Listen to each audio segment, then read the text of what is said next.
ఆధార్తో రేషన్ కార్డును లింక్ చేయని వారికి కేంద్ర ప్రభుత్వం మరో అవకాశం కల్పించింది. ఈ అనుసంధానం గడువు మరోసారి పొడిగిస్తున్నట్లు కేంద్రం ప్రకటించింది. 2024 జూన్ 30తోనే అసలు గడువు ముగియనుండగా తాజాగా దీనిని సెప్టెంబర్ 30 వరకు పెంచింది. రేషన్ కార్డులు దుర్వినియోగం అవుతున్న తరుణంలో అవకతవకల్ని అడ్డుకునేందుకు ఆధార్ కార్డు రేషన్ కార్డును లింక్ చేయాలని కేంద్ర ప్రభుత్వం గతంలో ఆదేశించింది. ఇప్పటికే చాలా మంది ఈ ఆధార్ రేషన్ అనుసంధానం పూర్తి చేశారు. రేషన్ కార్డ్ ఆధార్ కార్డు అనుసంధానం వల్ల అర్హులైన వారందరికీ ఆహార ధాన్యాలు అందటంతో సహా నకిలీ రేషన్ కార్డు తగ్గే అవకాశం ఉంటుంది. ఇప్పటికీ ఆధార్ రేషన్ కార్డులు లింక్ చేయని వారు ఈ ప్రక్రియ పూర్తి చేయాల్సి ఉంటుంది. దీనికోసం సమీపంలోని రేషన్ షాప్ లేదా కామన్ సర్వీస్ సెంటర్ సాయంతో అనుసంధానం చేసుకోవచ్చు. ఇందుకోసం ఆధార్ కార్డు రేషన్ కార్డు తీసుకువెళ్లాల్సి ఉంటుంది. ఇంకా కొన్ని పత్రాలు అవసరం పడతాయి.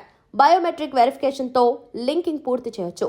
ఆన్లైన్ పోర్టల్ నుండి కూడా అనుసంధానం చేసే వెసులుబాటు ఉంటుంది. దీనికోసం రాష్ట్ర పబ్లిక్ డిస్ట్రిబ్యూషన్ సిస్టమ్ పీడీఎస్ పోర్టల్కు వెళ్లి link Aadhaar with active ration card option ఎంచుకోవాలి. Aadhaar card number, ration card, registered mobile number enter చేసి సబ్మిట్ చేయాలి. తర్వాత మీ మొబైల్ ఫోన్కు వచ్చే ఓటీపీని ఎంటర్ చేయడంతో ఆధార్ అనుసంధానం పూర్తవుతుంది.